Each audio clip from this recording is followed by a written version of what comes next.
Bismillahirrahmanirrahim. Assalamualaikum warahmatullahi wabarakatuh.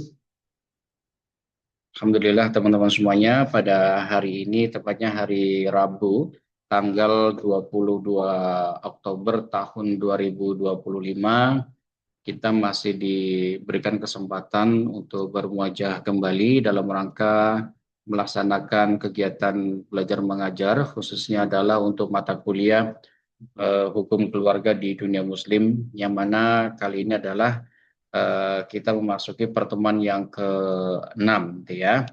Dan pertemuan kali ini, mohon maaf, saya sampaikan secara daring melalui video pembelajaran yang saya buat pada hari Selasa tanggal 21 Oktober 2025 ya, dengan harapan meskipun kita tidak ketemu secara langsung, teman-teman bisa tetap bisa mengikuti dengan baik ya. Dan tentunya berkaitan dengan mata kuliah ini, teman-teman perlu banyak membaca ya, membaca berbagai macam referensi ya, baik yang berasal dari buku, jurnal, artikel lepas, atau bahkan film yang berkaitan dengan perkembangan hukum Islam di beberapa negara ya. Dan sebelum ke materi, saya sampaikan juga bahwasanya untuk presensi itu nanti bisa teman-teman lihat di video ini ya, nanti di slide yang keberapa saya juga tidak begitu mencermati.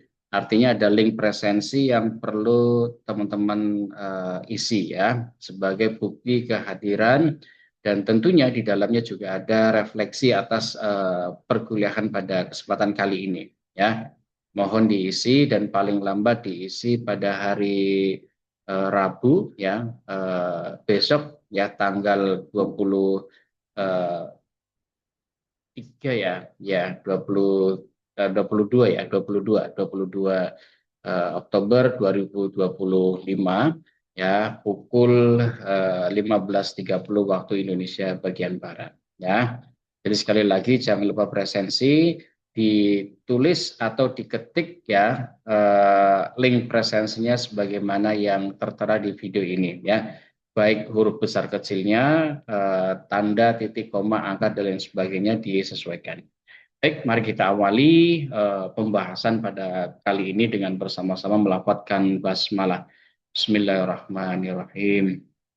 Ya, minggu yang lalu teman-teman sudah mereview jurnal ya, mereview jurnal tentang perkembangan hukum Islam ya, hukum keluarga Islam di Turki, khususnya ketika di masa Presiden Turki yang sekarang ya, Tayyip Erdogan kalau tidak salah seperti itu ya. Nah, baiklah, kita masih membahas tentang Turki ya.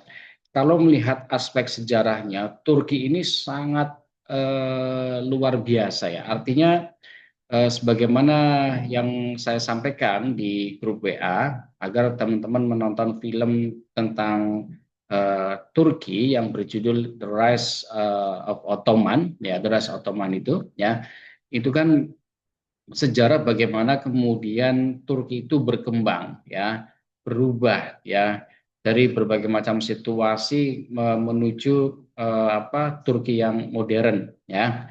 Di situ diceritakan ada kesultanan Sultan Muda yang kemudian mampu membawa perubahan Turki pada era yang jauh lebih maju ya.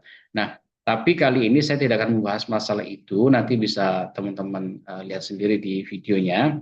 Tapi kita akan fokus pada bagaimana sejarah ya dan hukum keluarga di Turki ya. Jadi ada istilah nama baru, dulu Turki, sekarang Turkiye, tapi lebih untuk lajah lidahnya orang Indonesia penyebutannya lebih mudah dengan menyebut istilah Turki ya. Nah, lantas kita juga akan melihat bagaimana reformasi hukum keluarga di Turki ya. Jadi ada aspek historisnya, ada aspek sejarah, bagaimana ya hukum keluarga ya di Turki ini berkembang ya. Dan nanti akan kita lihat mulai dari berbagai macam aspek ya, entah aspek perkawinan, kemudian aspek poligami, ya, dan juga aspek-aspek yang lainnya, termasuk warisan juga akan kita kaji. Untuk itu harap disimak dengan baik. Nah, sejarah perundang-undangan hukum keluarga dan kodifikasi hukum di Turki. Nah, ini menarik ya. Bagaimana undang-undang, ya, bagaimana peraturan sipil khususnya berkaitan dengan keluarga, ya, di Turki ini bisa dibentuk, ya, dan kemudian dikodifikasikan. Nah, kita lihat dulu ya, bagaimana latar belakangnya. Nah, latar belakang awal kodifikasi hukum Islam di Turki Utsmani ini pada tahun 1876, ya. Eh, tahun 76 ini, ya, ini merupakan eh, undang-undang pertama, ya, yang dibentuk, ya, pada masa Kekaisaran Turki Utsmani, ya, dengan menyusun, ya, Al-Majallah Al-Ahkam Al-Adliyah, ya, atau undang-undang sipil masyarakat Islam yang mengatur tentang muamalah, yaitu perdata, ya. Maksudnya adalah hubungan antar sesama manusia, ya, yang sifatnya perdata, bukan jinayah, bukan pidana. Nah, tapi uniknya di sini adalah sejak tahun 1876, ya, kekaisaran ataupun kerajaan Turki Utsmani sudah menyusun undang-undang, ya, hukum perdata Islamnya itu yang berdasarkan pada prinsip-prinsip ajaran Islam, ya. Artinya apa ya, ajaran Islam itu sudah masuk lama di Turki, ya. Kalau saudara lihat secara secara geografis, Turki ini kan lebih dekat dengan Eropa, ya, sehingga banyak produk hukum ataupun budaya budaya di Turki ini cenderung apa ya, ada akulturasi antara, ya, Arab, kemudian juga Eropa, ya, karena kalau secara geografis, kalau dilihat di petanya itu Turki lebih dekat pada negara-negara Eropa, ya, maka ini akan apa ya, sangat berpengaruh terhadap perkembangan hukum, khususnya adalah hukum keluarga di Turki. Nah, jadi sudah ada undang-undangnya, ya, ini pada tahun 18 tahun 1876, ya, yang disebut dengan Majallatul Ahkam Al-Adliyah. Nah, kemudian sumber hukum pada undang-undang tersebut, ya, ini diadopsi ataupun dengan mengambil berbagai macam madhab, ya, terutama madhab Hanafi. Jadi di Turki ini secara resmi memang apa ya, madhabnya adalah madhab Hanafi. Mayoritas, ya, menggunakan madhab Hanafi. Kalau di Indonesia kan mengklaim Syafi'iyah, ya. Sementara kalau di Turki, ya, ini bermadhab Imam Hanafi, ya. Nah, serta, ya, adanya pengaruh hukum Barat, ya. Ini kan tadi saya katakan ada akulturasi, ya, antara agama Islam sorry, dengan budaya ataupun aturan-aturan di negara Barat. Karena secara geografis tadi, ya, kalau dilihat di petanya Turki itu lebih dekat dengan Eropa. Sorry, saya sambil minum, ya. Nah, dengan situasi yang seperti ini, ya, ini menunjukkan adanya upaya awal, ya, upaya yang cukup apa ya, eh, lebih dulu, ya, untuk menyesuaikan, ya, hukum Islam dengan sistem hukum modern yang tertulis atau istilahnya adalah kodifikasi, ya. Kalau dalam istilah Quran itu ada, maaf, dalam istilah Islam itu ada istilah kodifikasi Al-Quran. Nah, dalam sistem peraturan perundang-undangan di Turki itu ada kodifikasi, yaitu bagaimana akulturasi antara nilai-nilai dalam Islam, ya, berpadu dengan budaya ataupun hukum di dunia Barat.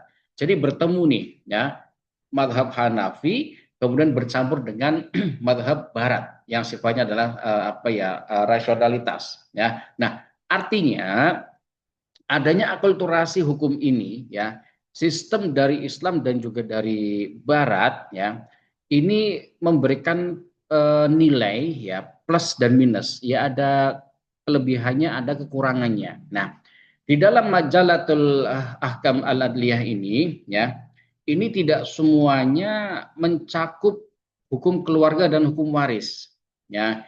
Sehingga ada aspek-aspek penting kehidupan sosial seperti munakaha, perkawinan, kemudian at-thalaq, perceraian, kemudian juga pembagian harta warisnya. Ini ada, tapi sifatnya masih globally, ya, masih general, ya, belum di apa ya, belum diatur, belum ditulis secara sistematis. Nah, akibatnya apa?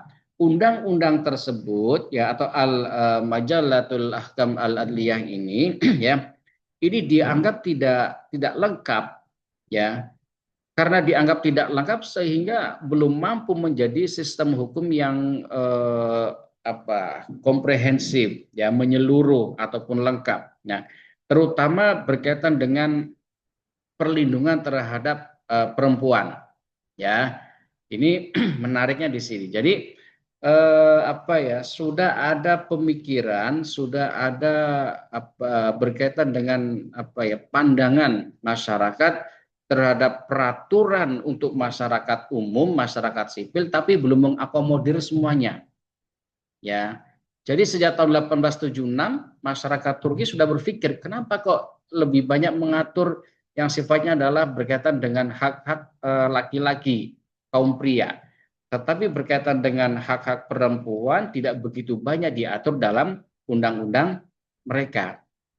Nah, ini menariknya, ya. Jadi sudah lama ada gerakan seperti gerakan emansipasi wanita. Ya, nah, kemudian bagaimana implementasi, bagaimana penerapan mazhab Hanafi, karena mayoritas di Turki adalah bermazhab Hanafi, ya, bahkan ini menjadi mazhab yang resmi, ya, dalam hukum keluarga dan waris di Turki. Nah, majority ataupun dominasi mazhab Hanafi ini, ya, dalam praktek hukum keluarga di Turki, ya, terutama pemerintahan Utsmani tetap mengacu pada mazhab Hanafi sebagai rujukan resmi. Jadi ini kan kalau di Indonesia itu namanya legislasi hukum Islam, ya. Aturan-aturan yang ada di dalam Islam itu disahkan menjadi undang-undang.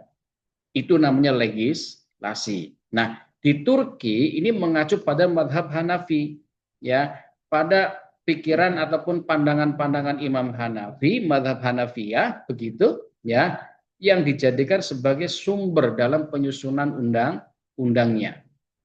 Ya, contoh misalkan berkaitan dengan kasus perkawinan, perceraian, dan juga waris yang diselesaikan berdasarkan fikihnya Imam Hanafi.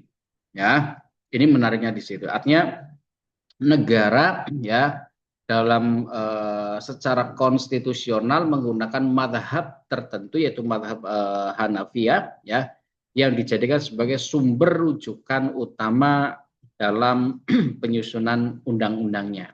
Ya, ini kan menarik di situ. Nah, dampaknya apa bagi perempuan, ya? Karena dalam pandangan Hanafi yang sangat konservatif ataupun tradisional begitu, ya, tidak semuanya, tapi dalam beberapa aspek saja, maka posisi perempuan menjadi kurang terakomodir, tidak begitu terlindungi, ya, terutama dalam hal perceraian. Nah, di dalam kasus perceraian, ya, di undang-undangnya Turki, ya, istri tidak punya hak untuk mengajukan cerai ataupun talak. Artinya apa? Hanya suami, ya, hanya suami yang bisa mentalak atau menceraikan istrinya. Jadi kalau di Indonesia itu ada namanya gugatan cerai yang diajukan oleh pihak istri, gitu ya, menggugat cerai, ya. Kalau suami adalah permohonan talak. Nah, kalau di Turki ini menariknya hanya kaum suami yang bisa menceraikan istrinya, ya. Dan ini dianggap tidak equality, tidak equal, tidak seimbang, ya. Ada ketimpangan gender dalam sistem hukum keluarga pada masa itu tahun 1876. Ya, ini kan menarik, ya. Jadi sudah ada bias gender di situ, ya. Ada ketimpangan gender bahwa saya dominasi laki-laki itu sangat kuat, bahkan sampai menyentuh urusan rumah tangga. Ya, nah akibatnya apa? Muncul kritik ya dari kalangan sosial. Kritiknya apa? Ya, mereka sampai pada tuntutan, ya, tuntutan reformasi hukum keluarga, terutama dari kalangan pembaharu yang menilai hukum tradisional telah menjajah hak-hak perempuan dalam rumah tangga. Artinya apa? Madhab ataupun paham ataupun nalar pemikiran dari madhab Hanafiyah ini dianggap oleh kaum pembaharu sebagai bentuk penjajahan. Ya, penjajahan bagi siapa? Bagi kaum perempuan di dalam dunia rumah tangga. Karena apa? Karena tadi hanya laki-laki, hanya suami yang punya hak untuk mentalak atau menceraikan istrinya. Sementara istri hanya pasrah menerima begitu saja. Nah, beda tentunya dengan Mesir ya yang sudah kita bahas ya. Di Mesir juga perempuan punya hak untuk menggugat cerai suaminya. Di Indonesia juga begitu. Ya, nanti Maroko, Yaman kita akan pelajari pada pertemuan berikutnya ya. Jadi kita tahu nih ya, ada perkembangan apa, ada perbedaan apa di antara dunia yang mayoritas berpenduduk agama Islam ya, dan termasuk sistemnya, peraturannya yang mengadopsi dari ketentuan hukum Islam ya. Baik, berikutnya faktor pendorong reformasi hukum keluarga, dan ini terjadi pada tahun 1915 ya Masehi. Jadi cukup panjang dari tahun 1876 ya, masa transisinya cukup panjang sampai dengan tahun 1915 ini ya. Ini ada dorongan-dorongan apa ya, pembaharuan